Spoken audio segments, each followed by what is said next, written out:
between Miaoyi and Milosevic.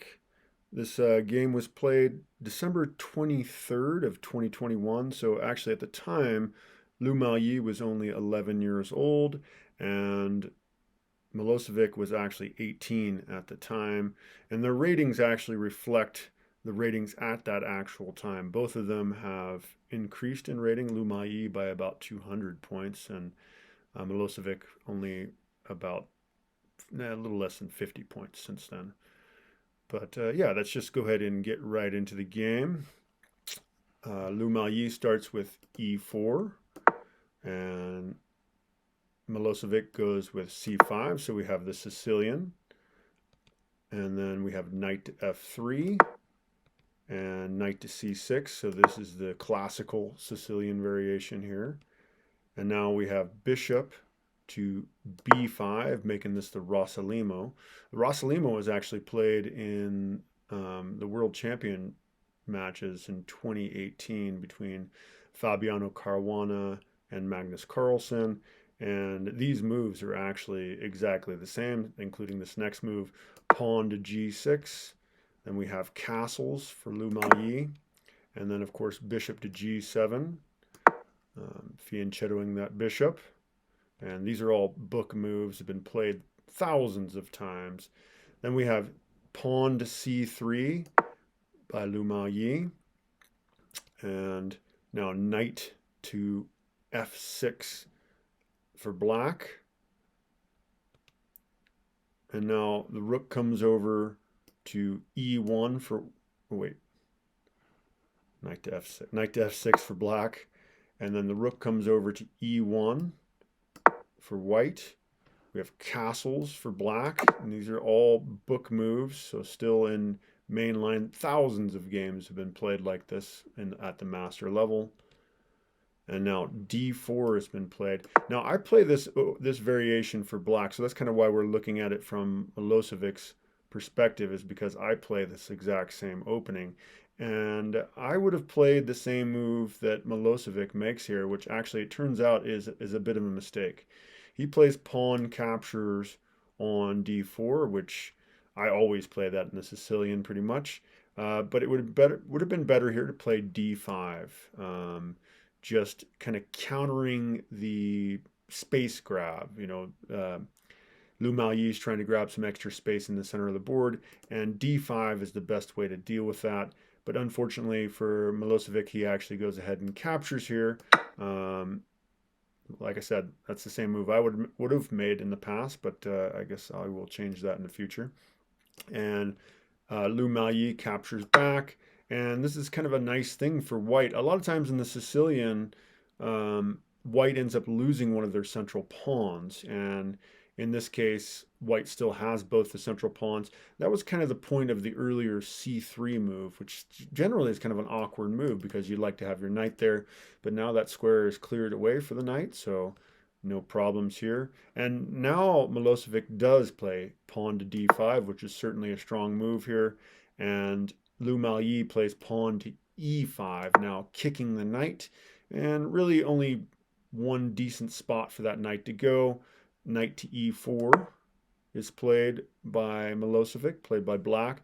And now we do see that knight come to c3 for white.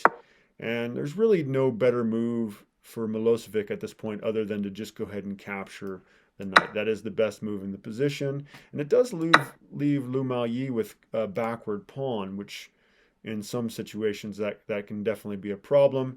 But capturing the knight obviously was the best move in the position. Milosevic then plays bishop to d7 here, kind of defending the knight.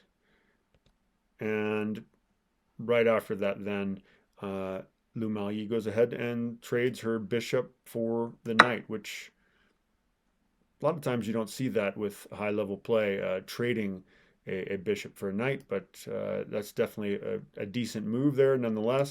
And Milosevic captures back with the bishop, which is the strongest move in the position. And now we have pawn to, actually up until this point, this game has been played, and this next move is what changes So this is a completely new game after Lu Maoyi plays pawn to e6. That hasn't been played before in Master Play. And Milosevic actually messes up here. He should really just go ahead and capture, and then perhaps the knight probably would come down, and then you can just defend with the bishop, and maybe the knight captures, and then you capture the knight, and perhaps and then the rook would capture back. But that would be better than what Milosevic plays. Milosevic plays pawn to f6 here, and yeah, that's a mistake. That's going to come back to haunt him. So we had 14 moves of book play here. They played like complete known openings for 14 moves. And this game is going to be over in just 26 moves. So a miniature here, really. And part of the issue is that square being taken away from the king. So definitely a bit of a problem there. Now Lu Maoyi develops her bishop to a3. And Milosevic pulls his rook over, rook to c8. Setting up a discovered attack on the pawn here, on the backward pawn. And Lu Maoyi now plays kind of a strange move. Knight to h4 is a bit odd here. And but that move is going to make sense a little bit later here. We have bishop now to b5, which actually is a mistake. That bishop actually should have came back to e8, which is not an easy move to find. It seems like you're undeveloping your bishop, but really that bishop is needed to help defend the king over here. So it would have been much better to play bishop to e8, and it would have been a much more resilient way to play this position.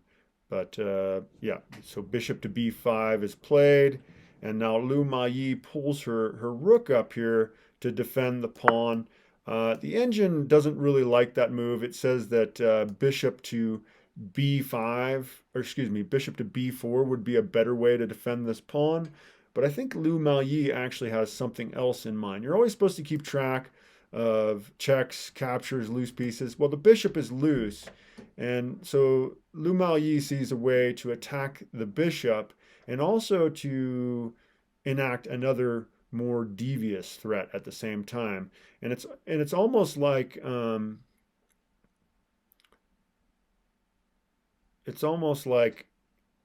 a second, I missed a move here. Okay, so Lu Maoyi moves the rook up. And now, okay, so and now the Serbian master actually lifts his rook to c6. So Milosevic pulls his rook up to c6. And this is a bit of a problem now. The bishop is never going to be able to get back, or well, no time soon going to be able to get back and defend his king. And that leaves a weakness. And now Lu Maoyi pounces. So attacking the loose bishop. But she's got other ideas here that, I don't know, maybe Milosevic didn't see this idea. I think he mustn't have. Otherwise, he would have spent more time thinking about this move. And Milosevic actually moves his bishop back here, which is a blunder. It's a huge mistake. Basically, the game's over. It's hard to see that from here. But yeah.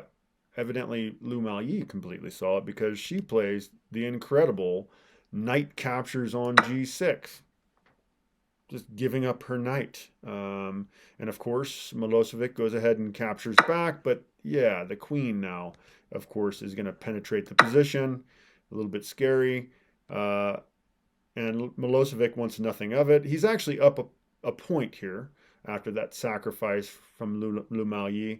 So he's hoping for a queen trade here. He plays queen to, oh, by the way, yeah, so white played queen to queen captures g6, and now Milosevic plays queen to e8, hoping for a queen trade here, but Lu Maoyi wants none of it. She goes ahead and plays queen to f5, which is certainly the best move in the position, leaving the queen kind of close to the attack. And now Milosevic goes ahead and repositions his queen again to c8. So queen to c8 is played, which is actually the best move in the position once again, kind of keeping an eye on this pawn here, keeping it defended because that's attacking the pawn. And that pawn is a serious problem for Milosevic. So it'd be nice if he could get rid of it.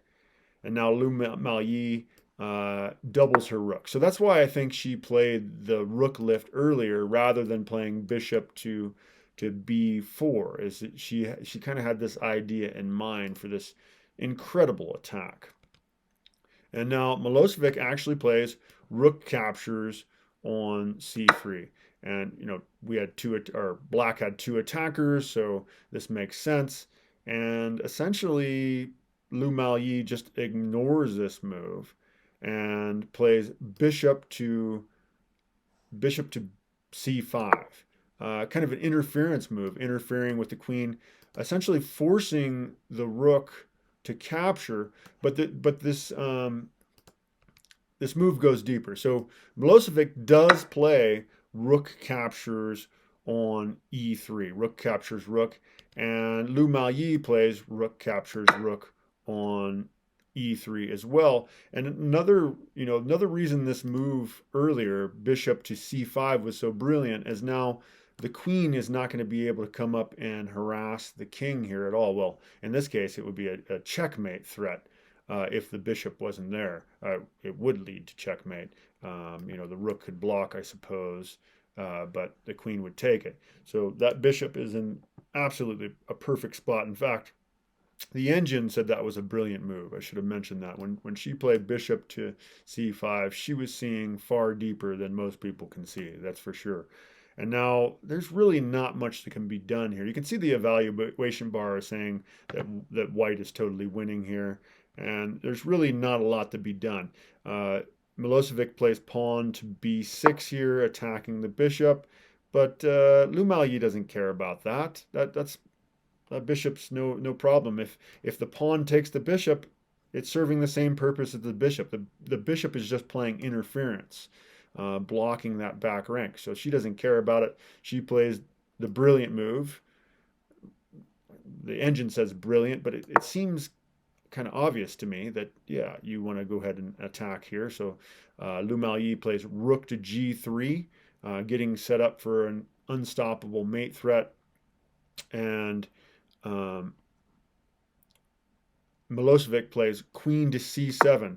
Maybe even thinking about going ahead and sacrificing the queen to save himself. I'm not sure about that, but that would be the only thing to stop checkmate. So perhaps that was the idea there. And Lu Miaoyi found it a very creative move to stop that. So maybe pause your video for a second if you want to think about, what can Lu Miaoyi do about this? She wants to do something like queen g6 here, and it's going to be impossible to stop checkmate because the rook can't really go there. Or of course the rook could go there, but he's going to get eaten anyway. So how can we stop the queen from attacking the rook there and giving Milosevic some more time on the board? So hopefully you pause your video if you do want to think about that. But the brilliant move that is played here is pawn to f4. And now there's no way to defend the king now. It's game over. It says mate in 13 here. So m13 up at the top.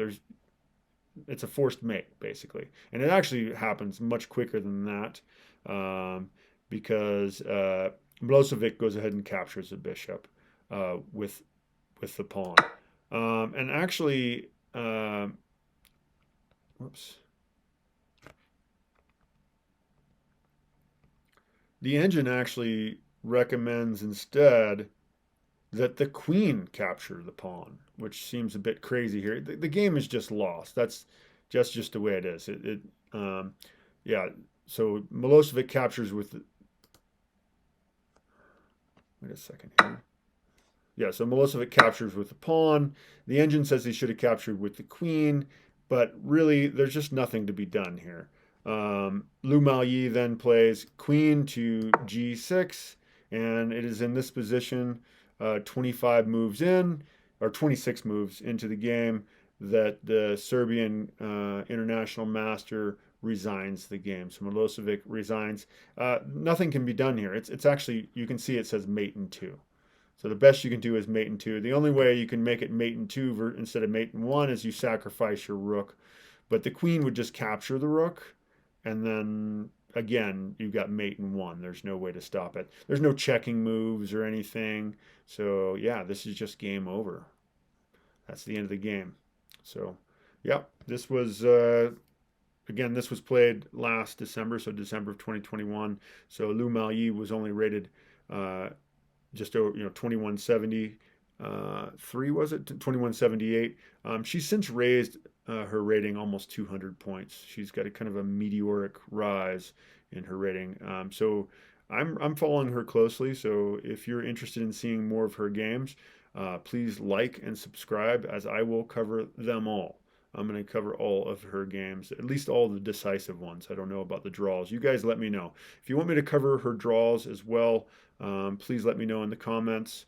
Also, I will be posting tactics, and let me know if there's any other aspects of chess you would like me to cover, because, yeah, that's what I do.